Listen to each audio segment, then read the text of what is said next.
flying basically was a celebration of the fact that our flag had, for the first time in our history, really connected with us as a people. I think you may remember putting it up on your cars. People had it up on their homes, on their buildings. It was all over the place. And that was the first time that we had actually resonated with our flag in a deeply meaningful way. So we put out this campaign, Keep Flying. 30 days, keep your flags up. Don't take them down from your cars, from your buildings. Keep them up and keep the spirit of the flag and what we had just done through the World Cup. Keep it alive. We realized through the campaign that we're not celebrating soccer during that time. We were actually celebrating ourselves as a new nation. So we made a call to land the flag in a legacy project, a huge legacy project. And this is it. It's called the Giant Flag. So the idea was, it's sort of like an opportunity to take the spirit that was kindled at that time and bring it down to earth and to have an impact, a real impact, in a place where there's a lot of poverty and there's very little hope, and the flag can make an actual difference to people.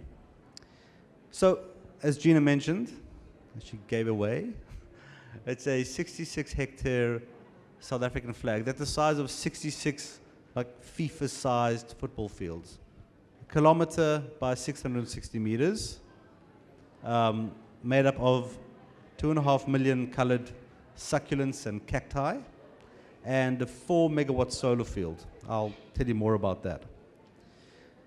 It's going to be set in a desert area, semi-desert area, and we're calling it a man-made natural phenomenon. Who knows Graaff-Reinet? Okay, a few of you. It's between here and Joburg. It's like 8 hours from Cape Town, 8 hours from Joburg. It's in the Kam de Boer. It's a very, very beautiful part of the country. So the town itself is 35,000 people, but the Kam de Boer municipality is 3 towns, Aberdeen, New Bethesda, and Graaff-Reinet. There are 51,000 people there, basically 0.1% of our 51 million strong nation. And the demographics are almost 1-to-1. Graaff-Reinet, or at least the Kam de Boer, has the highest Gini coefficient in the country. It's probably because there's the Rupert family and some other billionaires that come from there. But there's a massive underprivileged community. Unemployment is around 40%. But it's also very beautiful. And in 2010, it won this, fated Kwela Report Dorp van de Jaar, which was a very, very big deal for them. I had never heard of it, but it was a very big deal for Graaff-Reinet.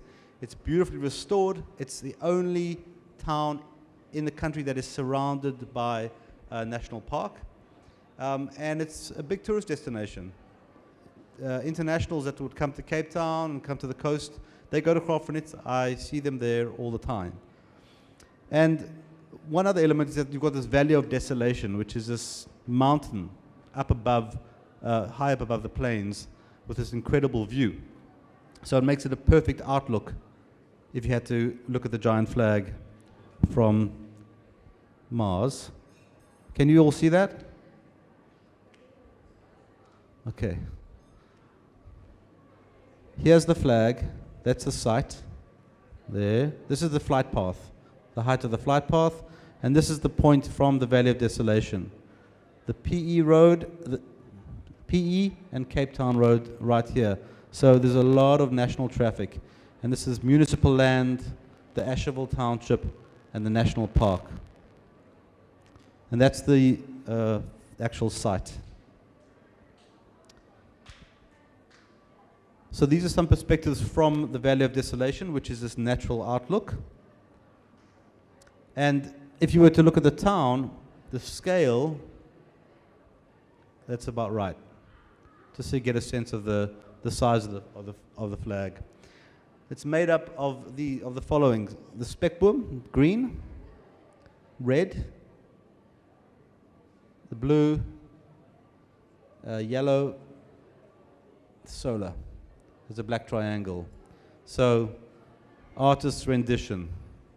I'm not sure if you can see that, but that is the actual site, and this is probably at the level of the flight path. We're doing it for a few reasons, and I'm going to break it down for you now. So this is the site. It's overgrazed municipal land. It's totally devoid of all nutrients. Basically, folks came and they could farm there, or they could farm their cattle, and they just ate the soil of all of its strength. It's slated for urban sprawl, but when we present it to the municipality, because of the jobs and because of what we would be doing environmentally, they provided us with 100 hectares.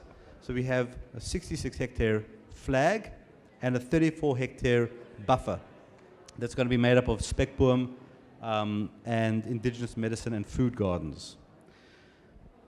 Spekboom is a carbon sink. It sequesters more carbon than I think any other plant, and that so the flag itself, together with the spekboom, will sequester 200 tons of carbon a year. It's going to be made up. So the plants are rated on the following. All of these would need to be sort of like checked. Where possible, indigenous. The color has to be perennial, the same color throughout the whole year. They will not need to be irrigated. They would survive and grow richer in color year on year because they are desert plants. And of course, non-invasive. That's really important that they don't go spreading across the landscape. And the white part of the flag is an access road where you can actually do tours along the flag.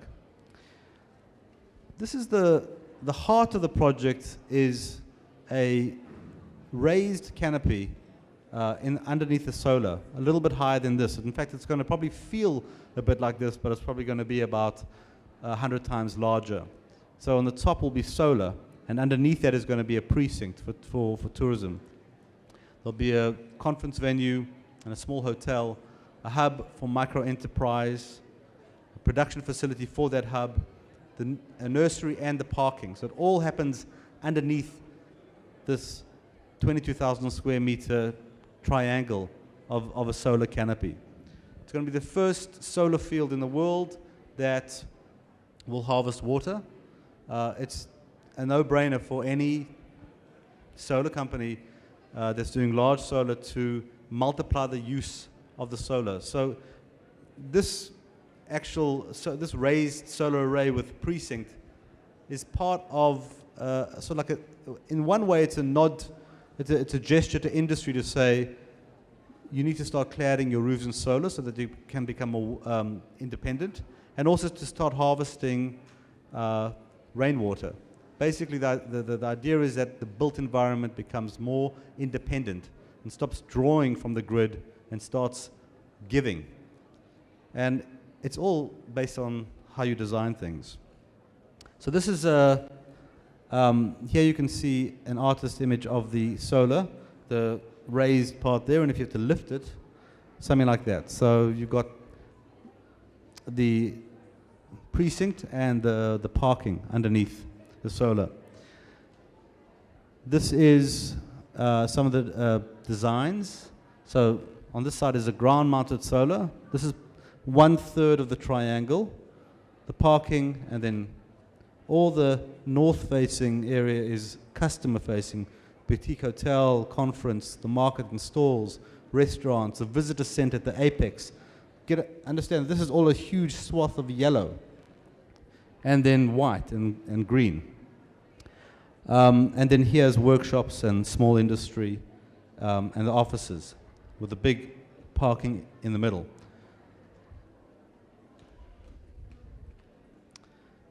I briefed our architects to come up with a way that we could emulate a forest by harvesting the water and holding up the solar. And this is one of the ideas. So the buildings will be stationed around this. It's up to the engineers, but I think it's a It's a very strong image of what's possible. So the economic upliftment for this area is key. Basically, we automate very little. We create a lot of jobs on the ground. So when we talk about local labor, who would be upskilled and trained, we're talking about people that could actually walk to the site from the nearby township. 60% of the workforce would be women, which is double the national standard. And in the 2 years that it would take to actually build the giant flag, over 7.5 million people, 7.5 million rand would go toward that local labor. It's a lot of money in a very depressed area. The labor that would be working on the build of the flag would also be the ongoing labor. So people that would work in the botanical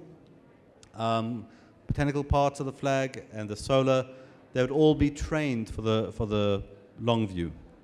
And we have established a trust. We're a non-profit. So the concept is that all of the proceeds from the tourism and from the solar, which would be sold to the grid, all of the proceeds, all the profits go into an endowment. And the endowment has two focuses: microfinance for the local community to create a sense of entrepreneurship and innovation in an area that has centuries of poverty. So we have a long view to change the mindsets from a culture of poverty and depression to one of innovation and entrepreneurship. That's not an easy task, but it's something that we feel very committed to, because if it works on the community around the giant flag, we feel that we could sort of like scale it up and replicate it onward. So it becomes a new eco-tourist destination, and some of the ideas around the micro-enterprises, things like that we learned as we were going. Flag honey. The giant flag would need to be pollinated. So we'd be creating sort of tons and tons of honey from the site. Plant your own flag, tour guiding, an algae industry that we're going to be embedding in the flag as a boundary between the white and the green. And the whole thing is supported by what's called a power purchase agreement. So the solar is, we want to sell it to the grid. So we can bring in around 10 million rand a year, and that comes in, and it's a solid financial anchor, which is really important for an idea like this. So we know that there's something that we can rely on while we build up the other innovations that will constellate around the project. So just so you can get a sense of the history, the Development Bank of South Africa financed the business plan. And the Eastern Cape Development Corporation, they financed our environmental impact assessment, which was a long, arduous, very difficult process to take this open tract of land and come with this crazy idea and get all the necessary approvals. Not an easy thing.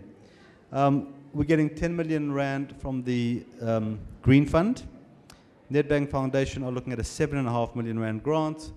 Google are our partner. They're powering our online global campaign with an ad grant, and they're also hosting our website, which I'm going to speak about.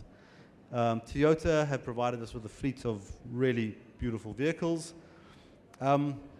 Princess Irene, she is the Queen's younger sister from Holland. She has a farm not far away. She gave us seed funding, not just for seed, but for the seed of the idea, which has been a massive help. And we have massive support from the local and district municipalities, really good partnership with the local sort of like leadership. Carbon credits, we have a media partner in DSTV, which you're going to be seeing very soon, and an alliance with Nelson Mandela Metropolitan University. So we have like a partnership there where they are going to be bringing in some of their innovation onto the site and working with us. The Tourism Ministry are the ministry that are championing the project, and we have a partnership with a satellite company, South African satellite company, that's going to be taking fresh images every 3 months of the growth of the flag over the build phase and over time. So we have obviously based at FCB, we've got a very strong marketing and communications arm, and what we're going to be doing is creating a 101-minute episodes of small vignettes, profiles of people that are somehow involved in the giant flag. Either there will be the people that are helping to build the project, or they are the people that are the recipients of the giant flag itself. So I'm going to show you a short piece which gives you a sense of who's involved. I hope you can see it from there. And this is going to be tied to a social media campaign which I'm going to show you afterwards.